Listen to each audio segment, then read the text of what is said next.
अस्सलाम वालेकुम वरहमतुल्लाहि वबरकातुहू। तो स्टूडेंट आज हम एक हमारा थ्योरम है जो कि आपके सामने है और इसका प्रूफ भी आप यहाँ देख सकते हैं। लेकिन मैं आपको इसको समझा देता हूँ कि इसमें क्या पूछा गया है। हमें ये कहा गया है कि पी कोई पार्टीशन है, पी कोई पार्टीशन है। यहाँ पे मैं एक लाइन लगाता हूँ, ये ए से बी तक है और अब हम करने लगे हैं इसकी पार्टीशन। तो इसकी पार्टीशन को कैसे आप देखेंगे, ये आप देखें कि हमने ये किया कि 1 2 3 4 और 5 लाइनें लगा दी। ये क्या है स्टूडेंट, एक पार्टीशन है। अब गौर से देखिएगा, ये फिर एक और मैं पार्टीशन करता हूँ, आपको इनका फ़र्क बता देता हूँ, आप एकदम से थ्योरम को समझ जाएंगे। तो ये है आपके पास वही पी है, पी वही दिया हुआ है आपको ए से बी तक ही। लेकिन अब पार्टीशंस को देखें गौर से आप, तो ये पहला हो गया 1 2 3 4 5 पार्टीशंस हैं। लेकिन अब ये जो है ना, ये P1 है, ये क्या है P1 है। P1 में आपने क्या किया, जस्ट एक पार्टीशन का हम इजाफा करने लगे हैं। में एक पार्टीशन का इजाफा करते हैं। तो पार्टीशन का जब इजाफा करेंगे स्टूडेंट, तो सपोज़ मैंने यहाँ पे पार्टीशन का इजाफा किया, एक लाइन फालतू डाल दी, तो ये जो है ना ये P1 बन गई। अब आप P2 बनाता हूँ मैं यहाँ पे। सपोज़ हमारे पास P2 है और P2 भी वैसे के वैसे ही है, यहाँ से यहाँ तक ही है और उतनी ही है, ए बी या ये भी ए बी। इसके अंदर जो लाइनें हैं पहले कितनी थी, 5 थी, तो 1 2 3 4 और 5 हैं।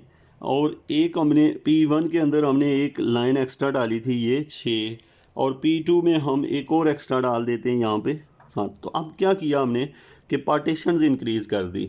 इसके जो इसमें कितने होने थे, इसमें थे 1 2 3 4 5 6 होने थे, इसमें 1 2 3 4 5 6 7 खाने हैं, इसमें 1 2 3 4 5 6 7 8 खाने हैं।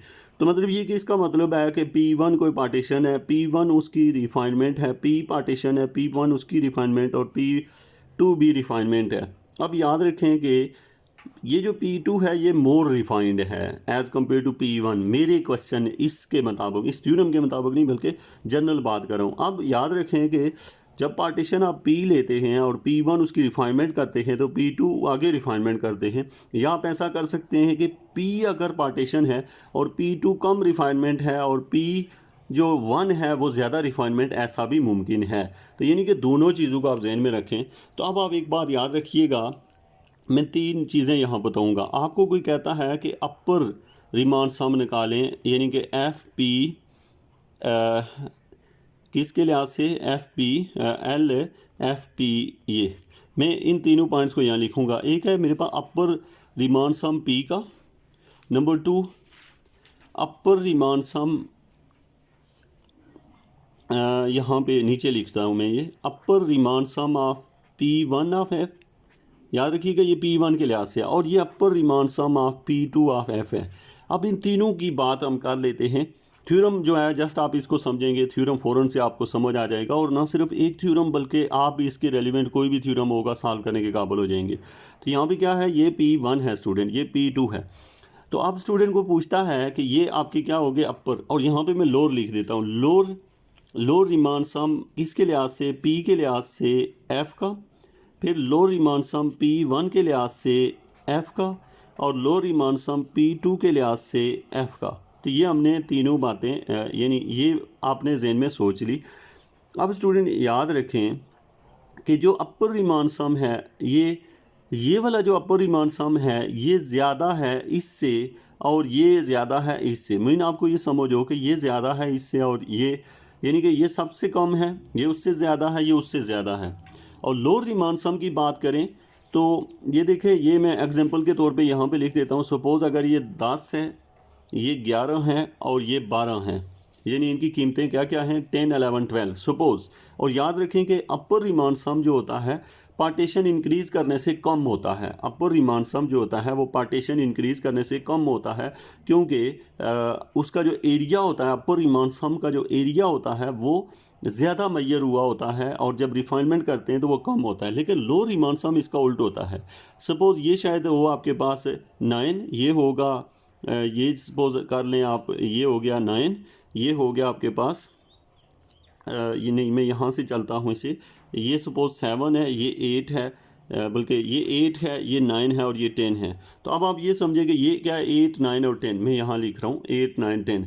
तो अब समझने की बात यहाँ पे ये है कि इसकी वैल्यू यानी लो रिमांड सम की वैल्यू जो बड़ी वैल्यू है वो यानी वो कम है, जो जो उसकी हमने पार्टीशन को इंक्रीज़ किया बढ़ रही है, और इंक्रीज़ किया तो और बढ़ गई है। तो अब समझने की बात ये हुई कि जो चीज़ आपने जहन में रखनी है कि रिफाइनमेंट इंक्रीज़ करने से यानी कि उसके अंदर पार्टीशन को बढ़ाने से एरिया बढ़ता है लोअर के केस में, और रिफाइनमेंट को इंक्रीज़ करने से एरिया जो होता है वो कम होता है अपर के केस में। ये आपको समझो। अब स्टूडेंट आपसे कोई बंदा ये पूछता है कि कौन सी चीज़ किससे ग्रेटर है या किससे स्मॉलर है, तो आप कहते हैं कि जो अपर रिमांड सम है वो हमेशा ग्रेटर होता है लो रिमांड सम से। अपर रिमांड सम P1 का वो ग्रेटर होता है लो रिमांड सम ऑफ P1 से, और upper Riemann sum of P2 greater than होता है लो रिमांड सम ऑफ P2 से। एक बात तो ये याद रखें। दूसरे नंबर पर स्टूडेंट याद रखें कि हमेशा अपर रिमांड सम चाहे उसकी कितनी ही रिफाइनमेंट कर लें वो लो रिमांड सम की किसी भी रिफाइनमेंट से बड़ा ही रहता है या उसके बराबर हो जाता है, लेकिन कभी भी अपर रिमांड सम लो रिमांड सम से कम नहीं होता। तो एक तो ये चीज़ आपने जहन में रखनी है। तो मैं इस क्वेश्चन को यहाँ पे पढ़ने लगा हूँ, आप इसको समझें कि थ्योरम क्या है और क्या इसका प्रूव है। तो हमारे पास ये है कि if P1 and P2 are any two partition of A B की दो पार्टीशन है, then upper Riemann sum greater than equal to L of lower Riemann सम।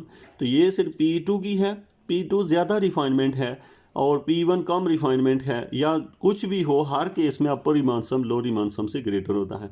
अच्छा स्टूडेंट, एग्जाम में या तो आपको ये स्टेटमेंट दी होगी या फिर ये यूँ लिखा होगा, दोनों के लिहाज से यही थ्योरम होगा, no lower Darboux sum can exceed any Darboux upper sum. तो ये जो है आपके पास है इस जो पार्ट नंबर 2 में है कि इसको हम कहते हैं कि जो लोअर जो सम होता है वो कभी भी एक्सीड नहीं करता अपर से।